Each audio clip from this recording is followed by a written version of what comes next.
রাজশাহী বিশ্ববিদ্যালয় admit card আসার পর আমাদের অনেকের সমস্যা, ছবি রিজেক্টেড করে ফেলছে বা সেলফি বোঝা যাচ্ছে না, যে কারণে রিজেক্টেড করে দিছে বা বাতিল করে দিছে। এটা হচ্ছে প্রথম সমস্যা। দ্বিতীয় সমস্যা হচ্ছে কি, যে আমরা জোন চয়েস প্রথমে দিছি যেটা, সেটা না এসে শেষেরটা আসছে। কেন্দ্র চয়েসের ক্ষেত্রে তোমাদের রেজাল্টের উপর ভিত্তি করে তোমাদের এই কেন্দ্রটা সিলেক্ট করছে। তো অনেকের এই দুইটা সমস্যা, তো এখন তারা চাচ্ছে যে কেন্দ্র চেঞ্জ করতে, এটা পারবে কিনা বা তোমাদের ছবি কিভাবে তোমরা এটা সলভ করতে পারো। এই দুইটা বিষয় নিয়ে আজকের এই ভিডিওতে আলোচনা করব এবং কি দেখাবো যে ছবি যাদের রিজেক্টেড হয়ে গেছে তা কিভাবে সলভ করবে। প্রথমে আমাদের যে কাজটা করতে হবে, শিক্ষার্থীর প্রোফাইলে আসতে হবে।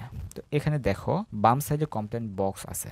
তো এখানে যদি আমরা ক্লিক করি, তো সেক্ষেত্রে আমাদের অনেকগুলো ফর্ম আছে, যে অনেকগুলো তথ্য দেওয়ার প্রয়োজন পড়ে। তো তার আগে আমরা দেখব যে এই যে আপলোড সেলফি, এখানে যদি আমরা ক্লিক করি তাহলে দেখো যে সেলফি আপলোডের ক্ষেত্রে এখানে তোমাদের একটা ডাউনলোড সেলফি অ্যাপ দিছে, যে সেলফি আপলোড করার পর নেক্সট বাটনে ক্লিক করতে হবে। যাদের সেলফি প্রবলেম তারা সেলফি ক্লিক করে এখান থেকে তোমরা আপলোড দিতে পারো। আর যাদের অসুবিধা হচ্ছে, আপলোড নিচ্ছে না বা কোনো কারণে আপলোড নিচ্ছে না, তারা কি করবে? তাদের ক্ষেত্রে দেখো যে কমপ্লেন বক্সে থেকে এখানে কমপ্লেন করো একটা। তো তোমাদের এখানে কমপ্লেন করলে তোমাদের 3 থেকে 4 ঘন্টা বা 5 ঘন্টাও সময় নিতে পারে। তো সেক্ষেত্রে তোমরা কীভাবে কমপ্লেন করবা, এটা হচ্ছে একটা বড় প্রশ্ন, যে কীভাবে কমপ্লেন করবা যাদের ছবি রিজেক্টেড হয়ে গেছে বা যে কোনো ধরনের সমস্যা পড়ছো। তো এখানে তোমরা ক্যান্ডিডেট নাম দিবা, ফাদার্স নেম দিবা, মাদার্স নেম দিবা, তারপরে হচ্ছে যে জেন্ডার সেটা সিলেক্ট করবা, ডেট অফ বার্থ সিলেক্ট করবা, যে মোবাইল নাম্বার দিয়ে আবেদন করছিলা সেই মোবাইল নাম্বারটা এখানে পেস্ট করবা, অর্থাৎ টাইপ করবা। তারপর এইচএসসি, তারপর এসএসসি সকল ইনফরমেশন সঠিকভাবে পূরণ করবা।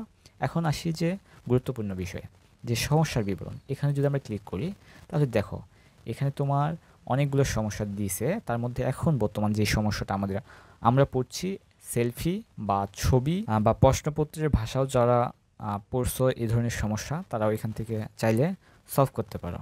আরও একটা বিষয়, যে পরীক্ষার অঞ্চল সংক্রান্ত, তোমাদের যাদের দূরে হয়ে গেছে, অনেক দূরে হয়ে গেছে, কারো দেখা গেলো যে চট্টগ্রাম সিট পড়ছে, তো তাদের ক্ষেত্রে তারা একটা কমপ্লেন করে রাখতে পারো। যদি কোনো ধরনের সলভ আসে তাহলে অবশ্যই তারা সলভ দিতে পারে আর কি। তো পরীক্ষার অঞ্চল, এই যে যাদের এই ধরনের সমস্যা হয়েছে, আমাদের যেহেতু সেলফি আর যাদের সমস্যা হয়েছে বা ফটো যাদের সমস্যা হয়েছে, তাদের ক্ষেত্রে তারা এই যে সেলফি সংক্রান্ত এখানে ক্লিক করবা।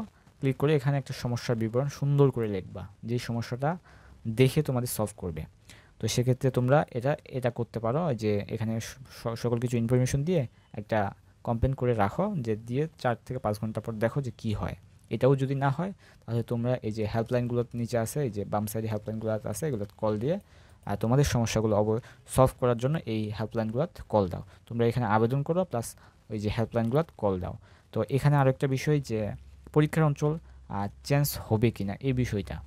তো দেখো যে তোমাদের কিন্তু এডমিট কার্ডও দিয়ে দিছে, এখন সিট প্ল্যান দেওয়ার কথা আর কি। তো এই বিষয়টা যে তোমরা কমপ্লেন করে রাখো, যদি সলভ হয় তাহলে হইলো, আর যদি না হয় তাহলে তো যেখানে কেন্দ্র দিছে সেখানে পরীক্ষা দিতে হবে, এটাই বাস্তব, কিছু করার নাই। আর তোমরা জানো যে রাজশাহী বিশ্ববিদ্যালয় শুরু থেকেই আমাদের সাথে নানা ধরনের ভেজাল করে আসতেছে। আর আমি যখন রাজশাহী বিশ্ববিদ্যালয়ের প্রথম যে ভিডিওটা বানাই, সেই ভিডিওটা বানাইতে আমার যে পরিমাণ পরিশ্রম গেছে এটা বলার বাইরে।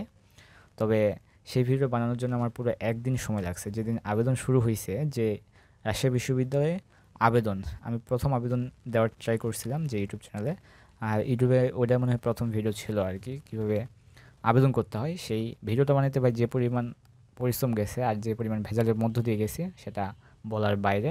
তোমরা তো 8 মিনিটের আউটপুট দেখো, এই 8 মিনিটের আউটপুটের আর যে পিছনের গল্পটা, এই গল্পটা কিন্তু কেউ দেখে না। সো বুঝতেই পারতেছো যে এবার রাজশাহী বিশ্ববিদ্যালয় আমাদের সাথে কীরকম একটা মানে খেলা বলা চলে, এটা আর কি, সমস্যার মধ্য দিয়ে। যাই হোক, এখন পর্যন্ত যাদের এই ধরনের সমস্যাগুলোর সম্মুখীন হচ্ছ, তারা নানাভাবে প্রশ্ন করতেছো এবং কি আমি নানাভাবে উত্তর দেওয়ার চেষ্টা করতেছি। তো যারা ভিডিও দেখতেছো তাদের অসংখ্য ধন্যবাদ। তো এভাবেই মূলত সলভ করতে হয় আর কি বিষয়গুলো।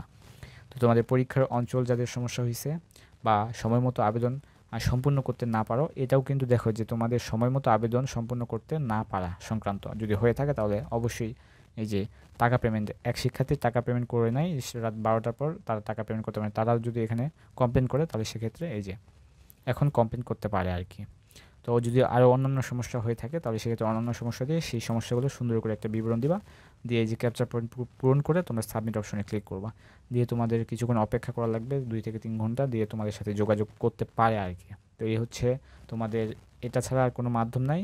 আর একটা মাধ্যম হচ্ছে এই যে কল দেওয়া, আর একটা মাধ্যম হচ্ছে সরাসরি যায় তোমাদের এই সলভগুলো সমাধান করা। রাজশাহী বিশ্ববিদ্যালয় যেখান থেকে একদম মেন ব্রাঞ্চ আবেদন যেটা আছে আর কি রাজশাহী বিশ্ববিদ্যালয় যায়, সেটা তোমরা সলভ করতে পারো আর কি, যায় আর কি।